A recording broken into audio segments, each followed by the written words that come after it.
बिस्मिल्लाहिर्रहमानिर्रहीम। अस्सलाम वालेकुम नाज़रीन, उम्मीद है आप सब लोग खैर खैरियत से होंगे। मैं इस व्लॉग के अंदर आपको एक बहुत बड़ी खबर देने जा रहा हूँ और ना सिर्फ खबर दूंगा बल्कि उसके पस मंज़र में जो खेल खेला जा रहा है उसके बारे में भी तफसील से बताऊँगा। अगर मैं आपको ये कहूँ कि पाकिस्तान ने भारत के ख़िलाफ़ ऐलान जंग कर दिया है तो ये गलत ना होगा। और ये ऐलान जंग ऐसे नहीं कि पाकिस्तान की सरहद पे खड़े होकर मिसाइल बरसाए जाएंगे, ये एक डिफरेंट किस्म का ऐलान जंग है। कैसे, मैं आपको बताता हूँ। मेजर गोबर आरिया अक्सर ये कहता है कि बलूचिस्तान के अंदर जब भी कभी बदअमनी होती है तो वो वहाँ पे बगलें बजाना शुरू कर देते हैं और लोगों को बताते हैं कि देखें क्या हो रहा है, और उसका क्रेडिट भारत को देने की कोशिश करते हैं और पूरी दुनिया को ये बताते हैं कि बलूचिस्तान में अमन का रास्ता कश्मीर से होकर जाता है। लेकिन मैं आपको ये बता दूं कि भारत की तबाही का रास्ता भी पाकिस्तान से होके जाता है। और जब आप शीशे के घर में बैठे हों तो पत्थर नहीं मारने चाहिए, क्योंकि आपका अपना घर भी टूट सकता है। अब पाकिस्तान, चीन और बांग्लादेश ने भारत के खिलाफ बाकायदा तौर पे एक सर्द जंग शुरू कर दी है।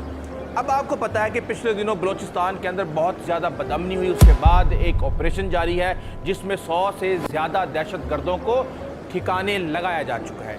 लेकिन अगर 5 जुलाई को ऑपरेशन शुरू होता है बलूचिस्तान के अंदर तो हम ये देखते हैं कि 6 जुलाई को 2 भारतीय फौजी जो हैं वो मारे जाते हैं। अखरल ज़िला के अंदर उनको घात लगा के मारा जाता है। और अब उसके बाद आज फिर नागालैंड में एक IED लगा के एक गाड़ी में 5 भारतीय फौजी थे, उस गाड़ी को उड़ा दिया गया, जिसमें एक भारतीय फौजी जाँ बहक जबकि 4 शदीद ज़ख्मी हो चुकी हैं। ये आखिर खेल क्या खेला जा रहा है? मैं आपको एक बात बता दूं, मैं बड़े अरसे से इस मौके का इंतज़ार कर रहा था और मैं ये सवाल करता था कि अगर भारत यहाँ पे आके बदअमनी फैला सकता है तो हम जहाँ भारत की 7 सिस्टर स्टेट्स और चिकन नेक है उसको क्यों नहीं दबा सकते? तो अब उसको दबाने का वक्त आ गया है और ग्राउंड के ऊपर उसकी तमाम तर जो कोशिशें हैं वो भी नज़र आ रही हैं। इस सारी कोशिश के अंदर चाइना कहाँ खड़ा है, बांग्लादेश कहाँ खड़ा है, पाकिस्तान किस तरीके से इन्फिल्ट्रेट कर रहा है, किस तरह ये बारूद का जो पहाड़ है इसके नीचे से एक आतिश फिशां फटने जा रहा है। जब आप ये वीडियो मुकम्मल देखेंगे तो आपको अंदाज़ा हो जाएगा। देखें, अगर आप मैप पे देखें तो सिलीगुड़ी कॉरिडोर, जिसको चिकन नेक कहा जाता है भारत की, ये एक 25 से 17 किलोमीटर का रास्ता है। अगर इसको बंद कर दिया जाए तो जो 7 सिस्टर स्टेट्स हैं, जिनमें चाहे अरुणाचल प्रदेश है, चाहे असम है, मिज़ोरम, त्रिपुरा, जितनी भी 7 रियासतें हैं, इन तक भारत की सप्लाई लाइन मुकम्मल तौर पे कट जाएगी और उसके बाद उनके फौजी अपना दिफा करने के काबिल भी नहीं रहेंगे। अब ये जो वाक़या हुआ है ये नागालैंड में हुआ है और इससे पहले भी नागालैंड में ही हुआ है।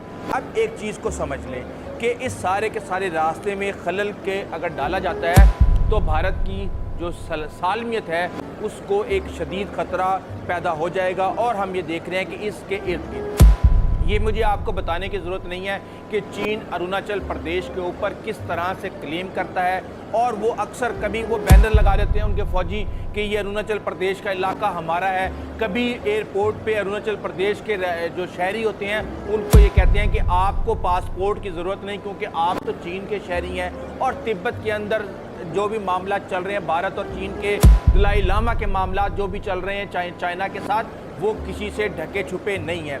तो हम ये देख रहे हैं कि यहाँ पे एक मुकाम है डोकलाम, जहाँ 2017 में एक कशीदगी हुई थी। ये भारत, भूटान और चीन का संगम है। अब यहाँ से चंद किलोमीटर के फासले पे चाइना का बॉर्डर है। अगर चाइना की फ़ौज थोड़ा सा आगे आती है तो वो सिलीगुड़ी कॉरिडोर तक पहुँच के इस रास्ते को रोक सकती है। और ये बताने की भी मुझे ज़रूरत नहीं है कि चाइना ने सुपर पावर बनने के लिए 7 जंगें हर हाल में लड़नी है। एक हांगकांग में, दूसरी ताइवान में और तीसरी लद्दाख और अरुणाचल प्रदेश को हासिल करने के लिए भारत से लड़ी जाएगी। और ये आज की बात नहीं है, ये कई दहाइयों पहले उन्होंने अपना एक डॉक्ट्राइन सेट किया हुआ है और उसके लिए वो तैयारी कर रहे हैं। और ना सिर्फ तैयारी कर रहे हैं बल्कि उन्होंने लाइन ऑफ एक्चुअल कंट्रोल और दीगर मुकामात के ऊपर अपना इंफ्रास्ट्रक्चर इतना बढ़ा लिया है कि सैटेलाइट की तस्वीरें हमें ये बता रही हैं कि वहाँ पे एयर बेसिस से लेके तमाम तर इंफ्रास्ट्रक्चर इस वक्त तैयार है, जिसकी वजह से भारत की नींदें हराम हो चुकी हैं।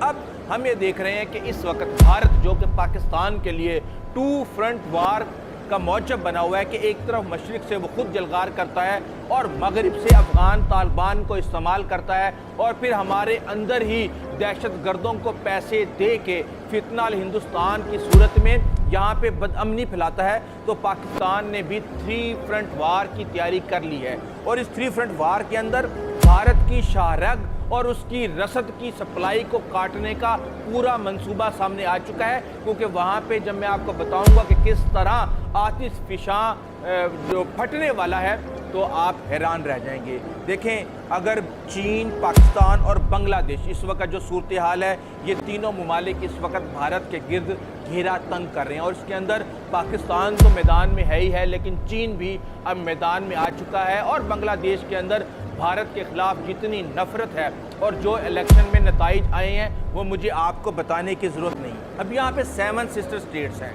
एक नागालैंड जिसका मैंने आपको बताया कि ये हमला किया गया, मणिपुर, इसके बाद आसाम, मिज़ोरम, अरुणाचल प्रदेश, मेघालय, त्रिपुरा, ये 7 रियासतें हैं। इन 7 रियासतों के अंदर अलहदगी की जो तंजीमें हैं वो 1947 से चल रही हैं। इनकी तफसील थोड़ी सी आगे जाके मैं आपको बताऊंगा कि ये कितनी खौफनाक और स्ट्रॉन्ग किस्म की तंजीमें हैं। अच्छा, अब यहाँ पे नस्ली मामलात अलग हैं, लसानी मामलात अलग हैं, मजहबी मामलात अलग हैं और मुआशी महरूमियाँ अलग से इन तहरीकों की बुनियाद बनी हुई हैं और ये पिछले 70-80 सालों से वहाँ पे अपनी जंग लड़ रहे हैं। इनको सिर्फ हाथ पकड़ाने की ज़रूरत है और जो भी कोई इनको हाथ पकड़ाएगा उसके बाद ये वहाँ भारत के अंदर जिस तरह गदर मचाएंगे, इसकी झलकियाँ आपके सामने आ चुकी हैं। अब हम ये देख रहे हैं कि भारत ने वहाँ पे इस खौफ से बहुत से इक़दामात किए हैं और इन इक़दामात में उन्होंने सड़कें बनाए, पुल बनाए, रेलवे लाइंस बनाई, हवाई अड्डे बनाए, मुतबादिल राब्ते के जो मंसूबे हैं वो वहाँ पे शुरू किए और शुमाल मशरिक से राब्ते को महफूज बनाने की कोशिश की। बांग्लादेश से रास्ता हासिल किया गया। रात को अब आप ये देखेंगे इस वक्त बांग्लादेश के हालात ये हैं कि बांग्लादेश के बॉर्डर पे भारतीय रात को लाइटें बंद करके जिनको वो इलीगल इमिग्रेंट समझते हैं बांग्लादेशियों को, उनको वहाँ पे धकेल दिया जाता है। और अब बांग्लादेश के बॉर्डर पे वहाँ के जो लोकल गांव वाले हैं वो डंडे, सोटों और राइफलों के साथ मोहतात रहते हैं और जैसे ही लाइटें बंद होती हैं वो बॉर्डर के ऊपर लड़ने के लिए पहुँच जाती हैं। तो हम ये देख रहे हैं कि यहाँ पे भारत ने फौजी मौजूदगी बढ़ाई, डोकलाम के ऊपर मुस्तकिल फ़ौजी निगरानी की और इस सारे के सारे इलाके के अंदर मैं आपको बता चुका हूँ कि नस्ली, लसानी, मजहबी और मुआशी महरूमियाँ जो हैं वो भारत को एक अज़दहा की तरह मुँह खोल के देख रही हैं।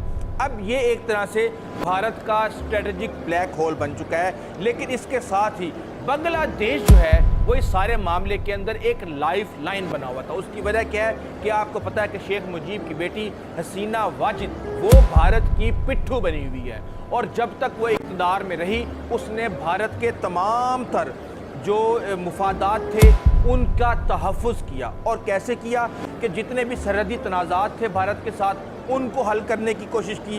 रेलवे लाइन की कनेक्टिविटी बांग्लादेश से इन 7 सिस्टर स्टेट्स को दी कि अगर ये रास्ता बंद हो जाता है सिलीगुड़ी कॉरिडोर का तो यहाँ से रसद पहुँचाई जा सके। उसके बाद उसने तजारती और ट्रांजिट राहदारियाँ बनाई जो भारत हर रोज़ ब्लैकमेल करता है बांग्लादेशियों को और इसके साथ ही अंदरूनी जो असासे थे भारत के बांग्लादेश के अंदर उनकी उसने हिफाजत की। लेकिन उसके जाने के साथ ही सब कुछ ख़त्म हो चुका है और बांग्लादेश को चाइना इस वक्त BRI की सूरत में इंफ्रास्ट्रक्चर दे रहा है। बांग्लादेश को J-10C समेत लेटेस्ट तरीन हथियार फराहम किए जा रहे हैं। मंगला बंदरगाह के ऊपर चीनी बहरी जहाज़ खड़े हुए हैं। इस तरह से वहाँ पे ना सिर्फ बहरी जहाज़ों की मौजूदगी है बल्कि चाइना की वहाँ पे बांग्लादेश में बहुत ज़्यादा मौजूदगी हो चुकी है। और आपको पता है कि ISI के कई आला अफसरान ने बांग्लादेश का पिछले दिनों दौरा किया तो ये खबर आई कि उनको रंगपुर के इलाके का दौरा करवाया गया जो कि सिलीगुड़ी कॉरिडोर के बिल्कुल साथ है। वहाँ पे चाइना के बेसिस भी बनने जा रहे हैं और पाकिस्तान हर तरह से फ़िज़ाई हो या ज़मीनी फ़ौज को मदद फराहम करने के लिए, ट्रेनिंग देने के लिए, हथियार देने के लिए इस वक्त तैयार हैं और ये एग्रीमेंट्स इस वक्त चल रहे हैं। अब अगली कहानी सुनिए। کہ جناب اگلی کہانی یہ ہے کہ اسلامک گروپ کی ایک خفیہ میٹنگ ہوئی جو کہ ان 7 سسٹر سٹیٹس کے علاقوں میں موجود ہے، اور ان میں یہ فیصلہ کیا گیا کہ جو 7 سسٹر سٹیٹس ہیں ان کو آزاد زون بنایا جائے۔ آزاد زون مطلب اس طرح کہ چائنا کے ساتھ ان کا بارڈر ملتا ہے، اور اس کے بعد پھر بنگلہ دیش کے ساتھ ان کا بارڈر ملتا ہے، اور چائنا کو سمندر تک پہنچنے کے لیے، خلیج بنگال تک پہنچنے کے لیے بھارت کی ضرورت نہ رہے۔ ان 7 سسٹر سٹیٹس کو آزاد کر دیا جائے، اور پھر یہ بنگلہ دیش کی مدد سے یہاں پہ سارے معاملات ہوں، اور چین سے بنگلہ دیش تک ڈائریکٹ راستہ ہو جائے، اور اس میں سے بھارت کو مکھن سے جس طرح بال نکالتے ہیں اس طرح نکال دیا جائے۔ تو ہم یہ دیکھ رہے ہیں کہ بے شک بھارت نے S-400 وہاں پہ تعینات کر دی ہیں، وہاں پہ 33 کوڈ ان کی موجود ہے، SSB سے لے کے ITBP تک، اور بوگیبل پل آسام میں بنا دیا ہے، ایڈوانس لینڈنگ گراؤنڈز بنا دی ہیں، لیکن جب معاملات گرم ہوں گے تو یہ سب کے سب جو ہیں یہ کاغذ کے پھولوں کی طرح، یا آپ کچھ بھی کہہ سکتے ہیں، یہ ایسے ہوا میں اڑیں گے کہ آپ سب کو یہ منظر سامنے نہ آ جائے گا، کیونکہ بھارت کو یہ بات سمجھنے کی ضرورت ہے کہ کبھی بھی گھر، جب آپ شیشے کے گھر میں رہتے ہیں تو آپ کو پتھر نہیں مارنا چاہیے، کیونکہ دوسری طرف سے اگر پتھر آ جائے تو پھر آپ کا اپنا گھر جو ہے وہ چکنا چور ہو جاتا ہے۔ کیسے ہوگا یہ ذرا سن لیں۔ گریٹ ناگالینڈ کا ایک بہت پرانا کانسیپٹ ہے۔ جب ناگالینڈ کو بھارت میں شامل کیا گیا تو نیشنلسٹ سوشلسٹ کونسل کے نام سے ایک تحریک چلی۔ انہوں نے کہا کہ جناب 1947 میں ہی انہوں نے الگ سے آزادی کا اعلان کر دیا، ان کی الگ شناخت ہے، اور یہ خود مختاری کا مطالبہ کرتے ہیں، اور یہ جہاں پہ بھی ان کو بھارتی فوجی ملتی ہے ان کو یہ فوجی طور پہ بھون دیتی ہیں۔ اس کے ساتھ منی پور کی بات کریں جو اگلی سسٹر سٹیٹس ہے، اس میں پیپلز لبریشن آرمی PLA کے نام سے 1978 سے وہ وہاں پہ مکمل آزادی کے لیے کئی فوجی آپریشنز وہاں پہ کیے جا چکے ہیں، لیکن اس کے باوجود ان کا خاتمہ نہیں ہوا۔ ان کو سپورٹ چاہیے، ان کو جب بھی کوئی بھی اسٹریٹجی دے گا، اسلحہ دے گا، پیسہ دے گا، یہ اسی وقت ایکٹیویٹ ہو کے یہی کام کریں گے جو کہ اب ہم نے ناگالینڈ کے اندر دیکھا ہے۔ اس کے ساتھ ہی آسام جو کہ United liberation front of Assam کے نام سے ہے، اس کو ہم یہ دیکھتے ہیں کہ یہ 1979 سے متحرک ہے۔ قدرتی وسائل بھارت لوٹ کے ان کے کھا رہا ہے، اور جو وہاں کے لوکل ہیں وہ محروم ہیں، اور اس لیے وہ ہتھیار اٹھانے پر مجبور ہیں، اور بھارت کے خلاف انہوں نے ایک اعلان جنگ کیا ہوا ہے۔ اسی طرح میزورام کی بات کی جائے تو یہاں پہ نیشنل فرنٹ ہے، 1966 میں یہ شروع ہو چکا ہے۔ فوجی قوانین، کریک ڈاؤن، خوف، نفرت وہاں پہ اس وقت پھیلی ہوئی ہے، اور تریپورہ، میگھالیہ اور اروناچل پردیش کا تو مجھے آپ کو بتانے کی ضرورت نہیں ہے، چائنا نے اس کے اوپر نظر رکھی ہوئی ہے، جب اس کا دل کرے گا وہ اس پہ قبضہ کر لے گا۔ 1961 میں جب بھارت کے ساتھ وار ہوئی تھی تو اروناچل پردیش کے کئی علاقوں پر چائنا نے قبضہ کر لیا تھا، لیکن اس کے بعد انہوں نے اس کو چھوڑ دیا تھا، اور وہ اپنی ایک بڑی تیاری کے اندر ہیں کہ کس طرح انہیں لداخ اور اروناچل پردیش کو بھارت سے جنگ لڑ کے لینا ہے۔